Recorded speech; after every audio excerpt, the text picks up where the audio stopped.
Welcome back to the Impetus Health Podcast. I'm your host, Dr. Sean Hiller, and today we are with Dr. Clay Higginbotham, and we are going to talk about a niche and a forte of Clay's, and that is cycling, mountain biking, anything treacherous on a bike. That's pretty much right up Clay's alley, and we're going to talk about his kind of a little bit of his background with it, some training techniques he thinks are important. We're going to get into the strength and conditioning side of it as well. And we're just going to learn from him. If you are into mountain biking, if you are a cyclist, this is your episode. So dig in. Clay, how you doing? I'm doing great. Thanks for having me. I'm glad to talk about this. I love talking about anything two wheels. I love it. Clay is a doctor of physical therapy as well. And he's a what's CP? Is it CPT? Certified personal trainer. CPT, CrossFit level 1. Anything else I'm missing? FMS. Yeah. That's a big one. So he's got a heck of a background in this. But so let's get into it a little bit. So when did you start cycling, and how expensive was your first bike? Well, my first bike, not very expensive, because my granddad bought it for me for Christmas, I think. But I started cycling in, I guess, 2012 as a hobby, and I would go maybe once a month, maybe once every 2 months. Okay. And where would you go? Oak Mountain, just about every time then. Yeah. And I'd ride the same easy trail, and I just thought it was fun, and I thought I was really cool. But I wasn't necessarily very good at it because I didn't do anything challenging at that time. What kind of bike was it? It was, my first one was just a Trek generic mountain bike. I love it. I outgrew that pretty fast because once I started really riding, probably within a year or two, I had gotten a Scott scale, which is a more race-focused geometry on the bike, but it was still a entry-level version of that bike. Okay. Yeah. And for all you bikers, you know this, but bikes can get quite expensive. So if you had to put on a percentage scale, how much more is your current bike than the bike you had at first, just percentage-wise? My current bike is 800%. Oh, it's crazy, man. Yeah. You can spend as much as you want to on a bike and still not be happy with it. It's wild. Yeah. Okay, so you're training, you're just biking, you're riding around Oak Mountain. You found a trainer at some point. Was this before you got into biking, or? I had been biking as a hobby when I found him, but once I kind of wanted to pursue it as more of a athletic, I don't know, career. I think you said that as a kid. Yeah. Outlook, I guess outlook, but then you're going to be a pro mountain biker when you grow up. That's what you were thinking. Yeah, I was thinking that. Yeah. That's when I found the trainer, and that was in 2014. Okay, and he really kind of showed you the art of biking, and that was just mountain biking, or was it cycling too? He trained me specifically for mountain biking because we would actually go like to trails together, and he would like show me techniques and different methods to clearing certain obstacles and getting up switchbacks and stuff. However, our fitness side of training was, either really, it was interval style, power, threshold, all that stuff. Yeah. So, all right, break down some of the nerd stuff to me. So I'm out mountain bike. You got me into it. So I'm kind of, I'm incredibly a novice. I have no idea. I just treat it like a workout. I just go and I just have fun. I haven't got into any of the technicalities of it. So as a young rider, what are some of the technical feats that you're working on to improve yourself as a mountain biker? And then like take that into because in gymnastics you have level 1, level 10. It's harder to explain this in arbitrary sports like basketball, football. But I guess at the young age, what are some of the drills that you were doing as a young rider? As a young rider, it's really important to do some like low speed drills for bike handling. Everyone, whether you're the best rider ever or never ridden a bike, you're going to have a dominant side. So for me, I like to, if I'm in a neutral position, my right foot's forward. And if I try to switch it up, I feel at least half as stable in any condition. So it was training left foot forward a lot. You'll also probably find that turning towards your dominant side is not as easy. So because you're having to pedal more with the offside. At that point, you're having to drive harder. And shift the other way. So like for me, turning left, I can do that in an area that's twice as big as my bike. But turning right, like that time, it's 3 times. That's funny. I noticed that. You're right. I just noticed that. You'll have a side where you're way more comfortable turning to. So learning that so that you know about it and forcing it away. So like he would actually, his studio where he trained me was not that big, and he would have me do figure eights inside around pretty nice objects, so I could not hit them. Like one object would be his bike. Oh, and yeah. I was like, okay, so don't run over that. Yeah, He's a pro racer and his bike's a lot. Yeah. So yeah, that was, as far as skill goes, that was flat, and it's all flat ground too. On a trail, there'll be berms and banks that help you, but not always. So turning on flat ground with any speed is going to be more difficult than turning on an angle. Cool. Yeah. Awesome. That's just very similar to, I played basketball, and like we had a little saying, we saw somebody who couldn't use their left hand, be like, you get your left hand from the thrift store. That's what we'd say. Right. You got to work on that. Dominant versus non-dominant. Yeah. We used to walk around with our right hand tied to our body, and we had to do everything with our left hand. You would eat supper using your left hand. You'd brush your teeth using your left hand and all that stuff. I guess you do the same thing with cycling. We tie my right leg to I'm just kidding. You can't do that. He certainly would say, go right, and maybe one time I could go left. Yeah. Okay. So work on slow speed drills, as you're saying, and then some of the like this control with the non-dominant side. As you're progressing through, what are some things that because it's hard for me to even with the advanced. What are the things that somebody who's really excellent at mountain biking? What are those things that they're the best at? Is it just the basics of they're really excellent with their non-dominant side and they're good? They can do anything standing still, or they're going to have very good control from a stagnant position. Yeah. Because a lot of times in mountain biking, you'll be going up. Say you got like a boulder and a stump, and it's about as long as your wheelbase on your bike is. You're going to go up that, and if you lose speed, you're going to stall. So one, they're going to be able to maintain that position.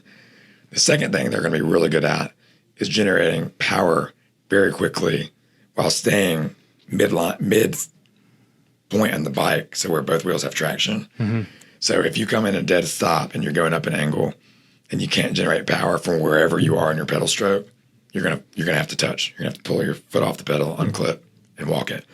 Gotcha. But if you can balance the bike, so yeah, that's one, that's control, and then have be powerful enough to pedal out of it, then times and splits drop like a lot. Yeah, because they add up because it happens so much. Yeah. So when you're riding, and these are, if you could just give a few quick tips and tricks, I guess, but like, when should you be generating power when you're riding? Like, is it while you're turning? Is it off of a turn? When should you be? So on a turn, you want to brake as you approach. And as soon as you hit the apex, which is the steepest point of the turn, pedal out of it. Yeah. Almost always. If it's extremely technical, then you may be kind of breaking up. But for simplicity's sake, you want to power out of the apex, which is actually very similar to driving if you're like racing or something. Another thing is there's a technique called a power climb. And that's when you see a big climb coming, especially if it's smooth.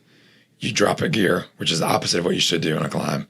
You should go to that lower chain ring, develop a ton of power, get momentum, and then as soon as you start to feel yourself slow down before you have to put a ton of pressure in the pedals, then you switch into a lower, easier gear to coast you up the rest.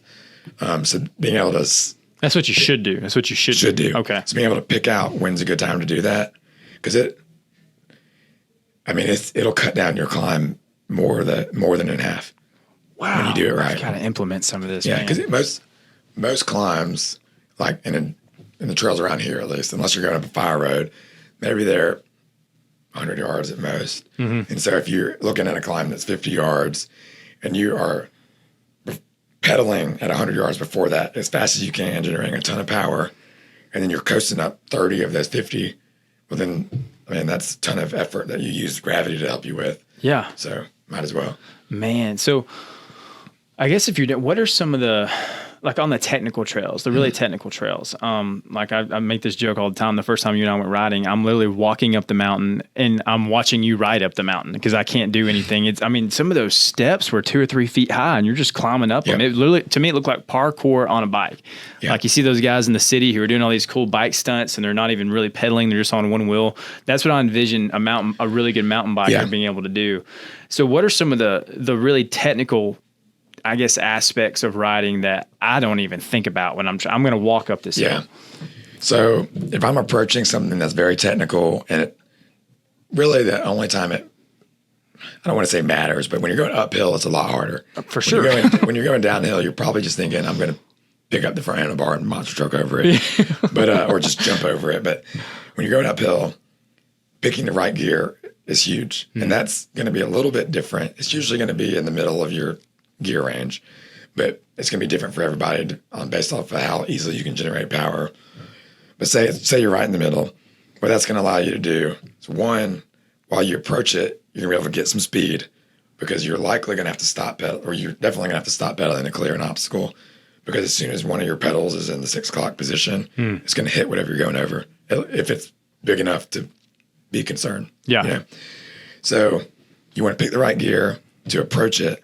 But the reason the gear selection is so critical is because if you get in that dead stop position where we talked, you need to be able to quarter stroke your pedal to give your wheel a little bit of momentum to kind of chip your way over the obstacle. Yeah. So there's a lot of, for me, like I said, my right foot forward dominant. So I'll go from like 2 o'clock to 4 o'clock, 2 o'clock to 4 o'clock, little tiny pedal strokes until I'm over the object. Man. Hopefully it only takes once or twice. Yeah. Once it starts doing 3 or 4, you're like, oh, okay, I'm probably coming off the bike. probably going to go. Yeah. But you want to get momentum and be in the right gear, and then be prepared to stop. So that probably you should have your dominant leg forward. Yeah. Man, that's stuff I don't even know. Like, so I've found a lot with myself. Like, if I'm very new to this, guys, but if I'm riding through like a rocky terrain or something like where the terrain's really brutal, I'll actually try to pedal through it. I don't know if that's a good thing to try to pedal through really, really rough terrain instead of just coasting through it. So some bikes have a higher bottom bracket, which is the axle where your pedals go through. Okay. Most cross-country style bikes do, usually, and having a 29-inch tire, which is the bigger of the 2, 3, is good for that, because it allows you more space to pedal over things. On a bike that's meant to really go fast and downhill, they typically have a lower bottom bracket because they're more stable, and you're not usually pedaling over things. However, it happens. And so my bike has a really low bottom bracket, so I kind of have to do that chip away method. If you have a higher bottom bracket, and it's never going to work if the object's more than 6 inches taller, because you're going to hit regardless. Yeah. But for those smaller obstacles, if you can pedal over it, you're more stable while you're pedaling. Yeah. Always, because you're in that dynamic position back and forth rather than just having your feet staying there. Yeah. Yeah. When you go, say you were just going to go ride this Friday, and you were saying, I'm going to go ride like I would normally ride. How long do you ride for? Recently, when I'm riding for fun and not for fitness, I go between 7 and 15 miles. Okay. Which can be like an hour to 2 hours. Maybe a little long if it's like a lot of climbing, or if I'm stopping to smell the roses. But if you're riding for fitness, how long do you go? If I'm riding for fitness, I'm aiming for 20. Yeah. Woo! Yeah, that's solid. Yeah. That's usually cross-country races are up there around that mark. At least the ones that I do. There are longer ones, like Leadville 100, where you're going 100. Yeah. Which those are awesome races. Man, so talk about that. So your typical, you said the typical race that most people are going to do would be like a cross-country style 20-miler. Yeah, something in that something ballpark. Around there. Yeah, maybe a 2-3 hour race, something like that. Okay, so let's talk about the strength conditioning aspect. What does someone need to be training for that from a strength perspective, power perspective? Because mountain biking really covers a lot of different bases. Yeah. Also, an aerobic energy, aerobic, like nutrition. How should you be feeling? Yeah. Like, go into that a little bit. So I'll start with kind of the most obvious, which is the aerobic side of things, getting your cardio up to last. I mean, so let's just say a 3 hour race, because they're all varied a little bit. You can't just spend all that time on the bike, because some people can, but most can't, because life gets in the way. Getting out to ride can be an all day endeavor, because you've got to pack the bike, pump your tires, check everything that you've got, make sure your bike computer is all charged, and then drive 30 minutes to an hour to get there. So general training for aerobic can be done on any sort of erg, a rower, it can be running, ski erg, or a bike. If you want to be specific and you got like a C2 or an eco bike or a spin bike, anything works. Building up the time in the saddle is not really just something for your lungs and your heart, but also for your bottom. Yeah. Because you've got to build that tolerance. I remember the first time I went riding with you, I had one of those. I had some of the biking shorts that had the pad in it, and I thought that was great. That saved me. But I remember after that, I said, I'm going to get another one of these. I'm going to double up next time because it was brutal. I was hurting. Yeah, so you've got to be used to being in that position. Yeah.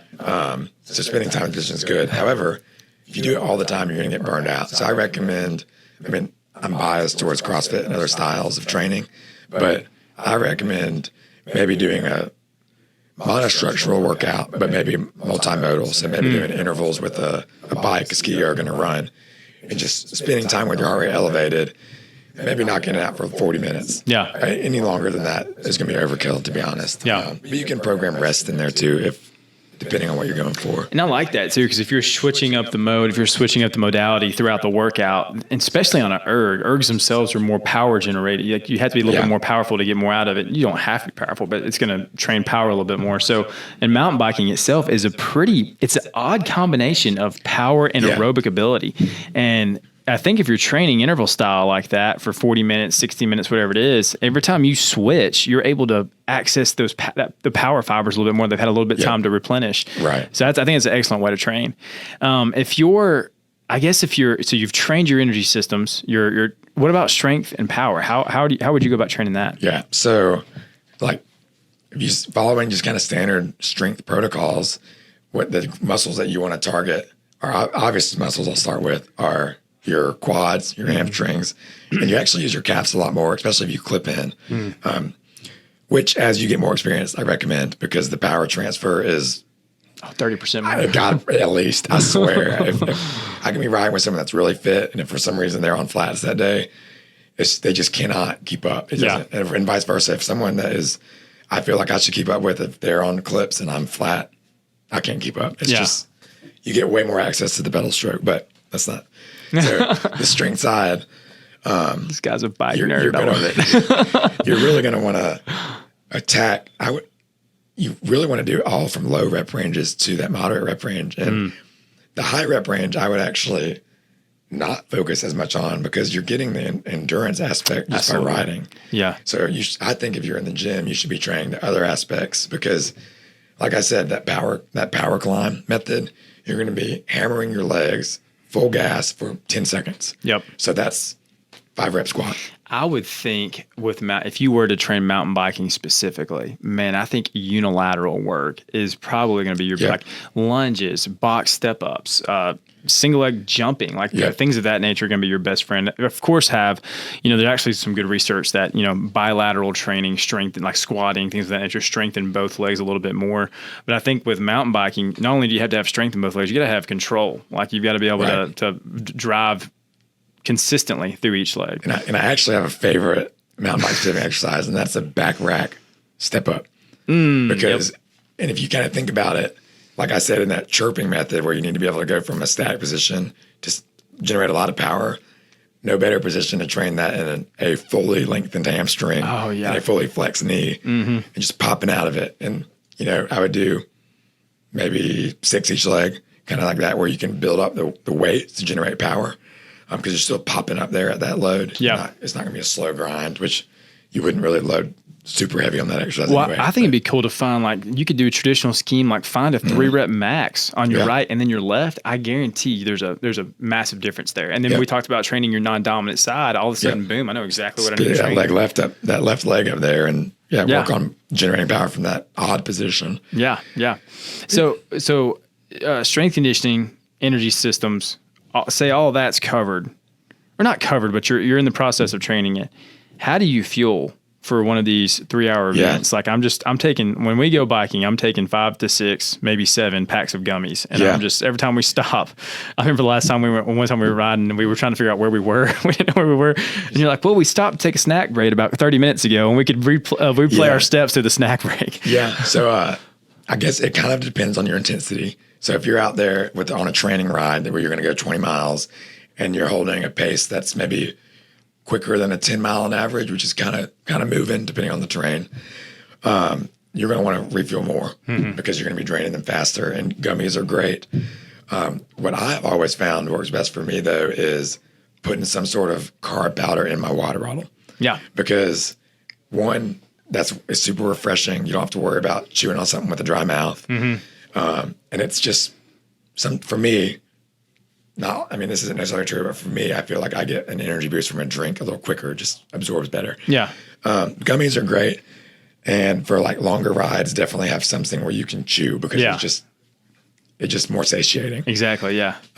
But I would say on those long rides, every 30 minutes, you need to be getting something in if you're really crushing it. Yeah. On a slow, steady, we're just going to go like enjoy the scenery and get a little bit of fun ride in. You can get away with maybe like one snack, just at a time that's convenient. You'll be like, okay, I need to rest a bit. By the time your bottom starts to hurt, it's probably a good time to eat a gummy. Did you know any of this when you first started racing and doing competitions? No. And the reason I'm biased towards the water bottle thing is because that's what a mentor of mine handed me race day. Oh, yeah, by the way, drink this at, 12:30. Okay. He told you exactly what to do. So I love it. So I guess when you were when you were trying to learn how to ride and stuff, and you were going through your progressions, when did you pick races that were less technical, or how did you go about choosing the race you wanted to do? No, I just whatever I could travel to. At first I went to, I think the farthest I went was maybe the Conyers, Georgia. I can't remember exactly how far away that is. A little over 2 hours. I think it's just past Atlanta. And then since I'm in Huntsville, one in Mississippi, one in Florida, but I just kind of stayed nearby, and whenever I had a free weekend where I wasn't doing something else, I'd go to. And then the high school mountain biking league started up, and that had predetermined courses. Okay. So that was Huntsville's one, Tuscaloosa's one, Oak Mountain, Tannehill. They're all pretty convenient. Gotcha. So we've covered some of that. How would you train for it? Nutrition, all of this stuff. There's one thing we haven't talked about much, and it's one of the biggest things we're doing is bike fitting. Yes. So just put it out there for me. How important is it to have a proper bike fitting? It is. If you want to do those longer rides we were just talking about and not destroy your body, it's necessary, 100%. I mean, the amount of people that complain about their low back, complain about their wrists, and the road biking complain about especially their neck, their shoulders, everything, upper back, everything. You got to think about a bike is a perfectly symmetrical object that you're going to put 20,000 revolutions through with your asymmetrical body. So if you're not fit perfect to it, and like you can adjust the bike fit to work on those asymmetries, like cleat position, really, really with cleat position, you can kind of fix a lot of that lower body stuff. People don't do that. They don't think about it. Kind of having that expert eye look at that can really keep you in the saddle for a lot longer and prevent injuries or even help you get over injuries. We've talked about that too. I think that's a cool thing is you can set up your bike fit to where you're actually working on your asymmetries and making your body better ready to compete. And then whenever it's time to compete, maybe you switch the bike fit to something that fits you. Maybe you've worked on your weaknesses so much. Now it's time to go get a time. Let's shift the bike back over to something that feels very comfortable for you and you're not training your weaknesses. All of a sudden you can just power drive through your strengths. I think that's so cool that you would know how to set a bike up like that. Yeah.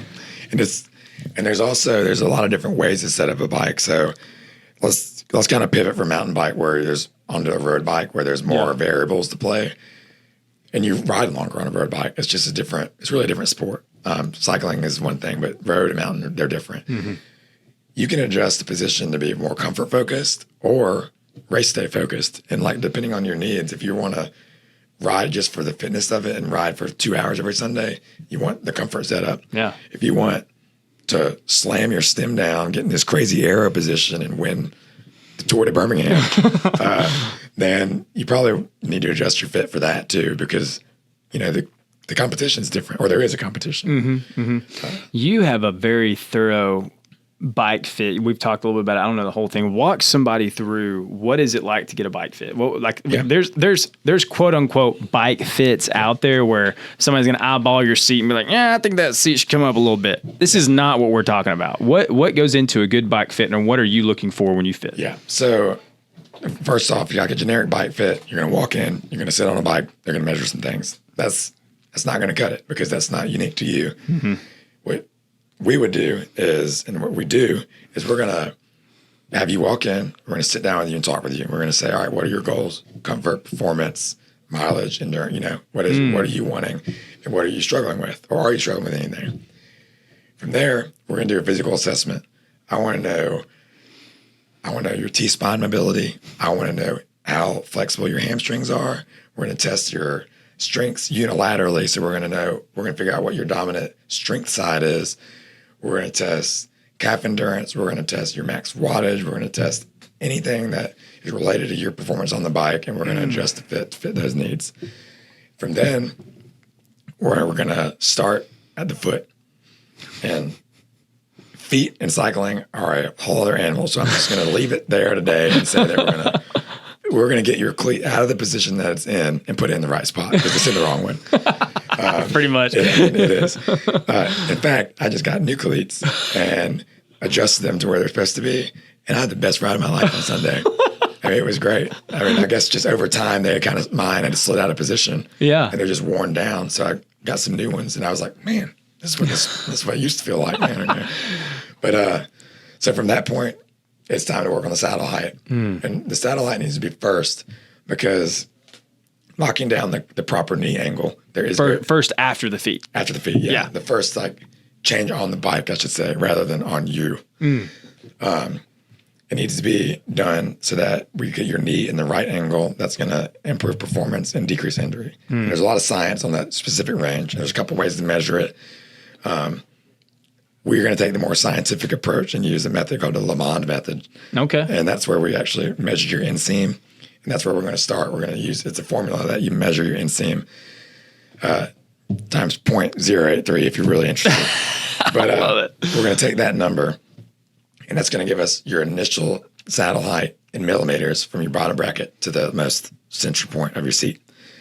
From there, we're going to start to look at your knee angle and make sure that when you're at the bottom of your pedal stroke, that you're in that right range, because everyone's different.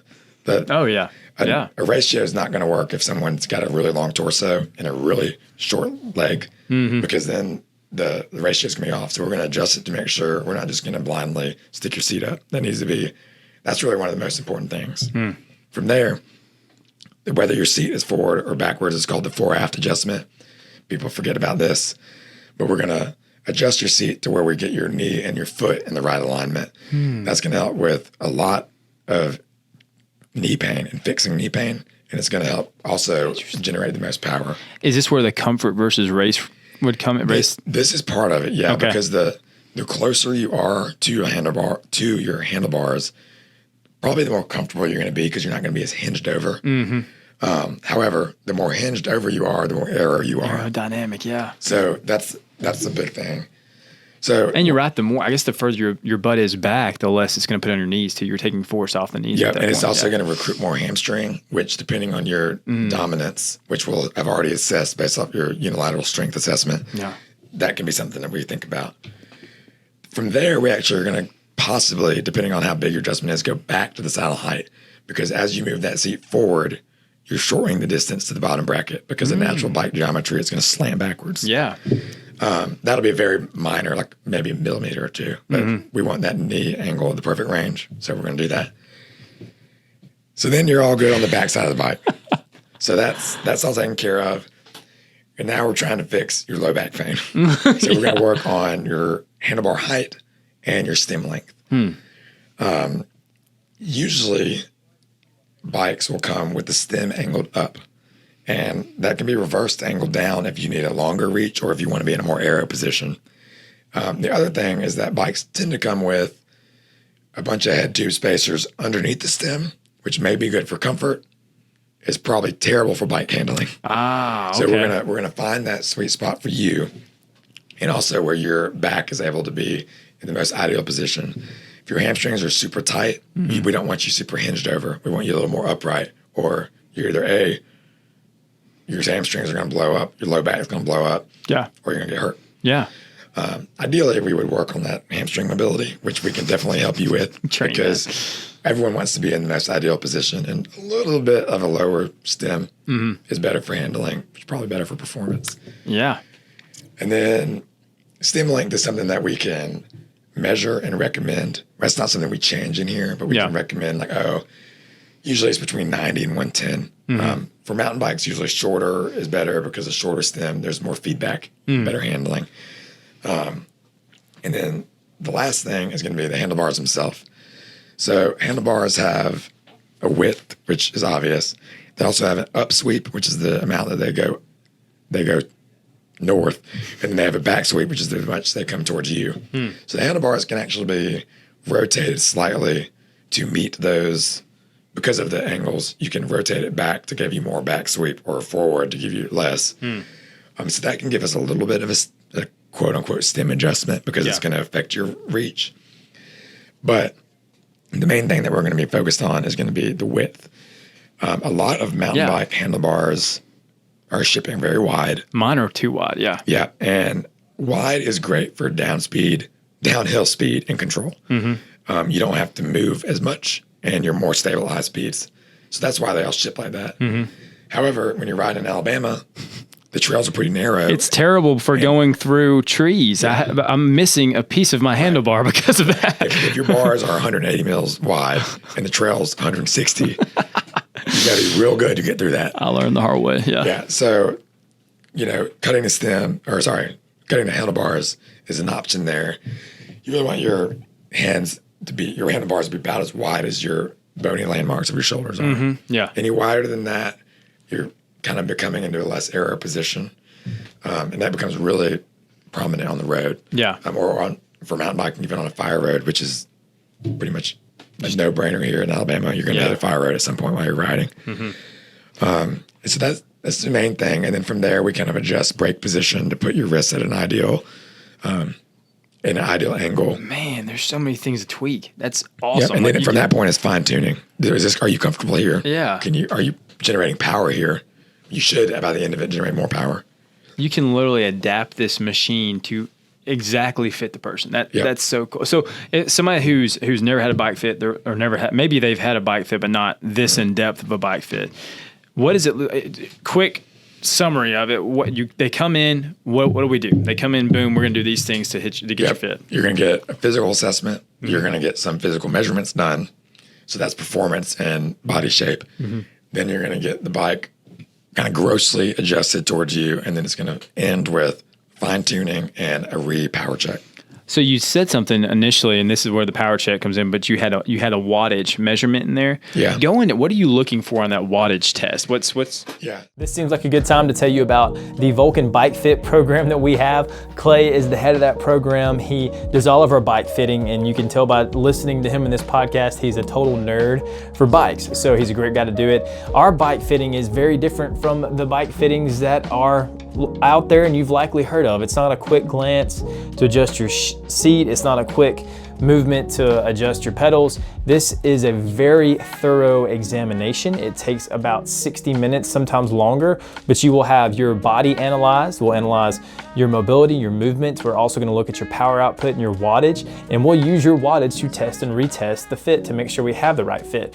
We will look at everything from the foot to the head, and we will take into account also any injuries that you have. That's kind of what we do as PTs. We'll also be able to adjust your bike to fit you, and we can adjust it to make you to where you train away your weaknesses, or if it's race day and it's time to go, we can adjust it to give you the best possible ride. So check out our Vulcan bike fitting. We'll put the link in the description so you can have access to that. And again, it's one of the single easiest things you can do to get more out of your ride to be a better rider. So check it out. So right when you come in, after we warm up and do some of the measurements and stuff, we're going to have you do a wattage test where you're going to try to hold a percentage of your max wattage for a couple minutes.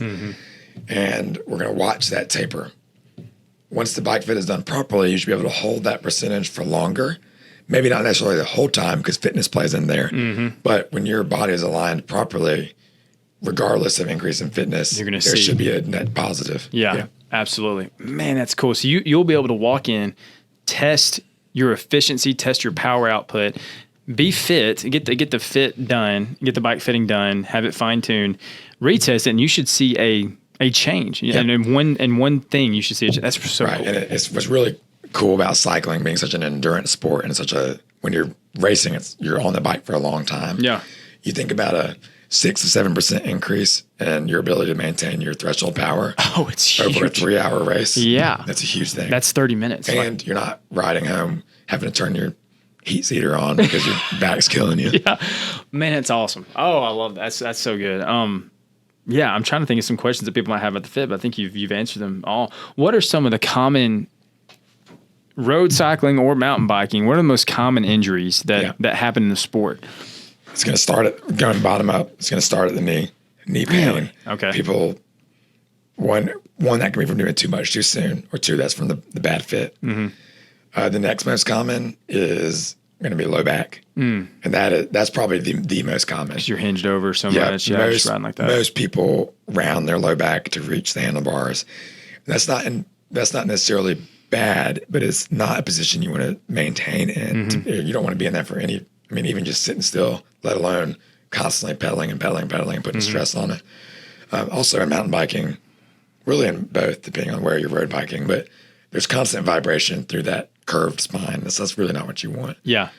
So you get the right fit, and that can help out a ton with that stuff. Yeah. And also, I mean, there's a ton of stuff we can do in PT to help you train that, whether it's painful or not. Like, I mean, if you have when you finish a race, or when you finish a ride and your back is really tight, that's something that can be trained. That's right. And there's a lot of muscles that you may not even realize that are tight that's causing that low back. Yeah. Like there's hip flexors, the list goes on and on. Hamstrings causing you to posterior rotate. Yeah.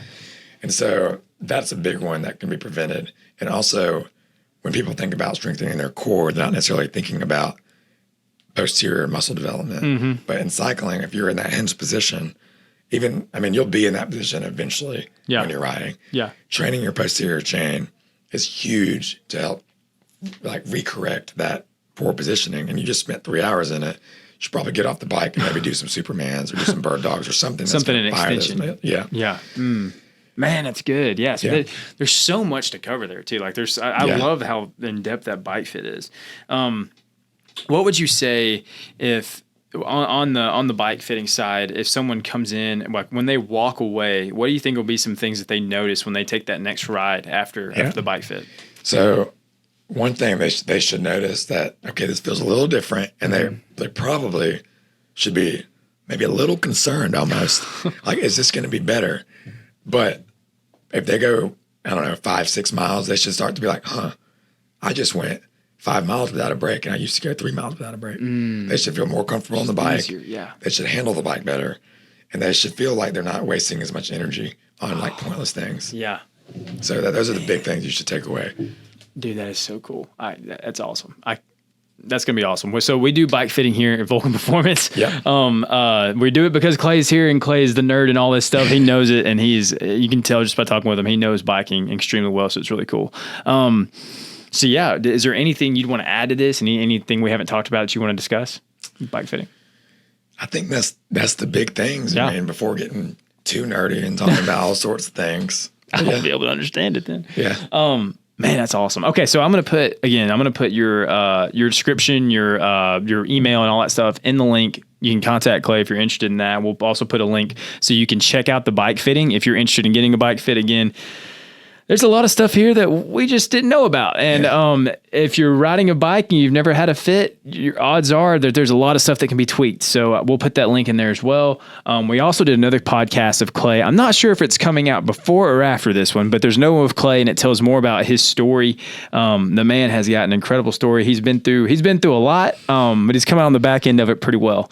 So you can check that out too. But yeah, guys, thanks for listening. Hit us up if you have any questions. We'll see you soon.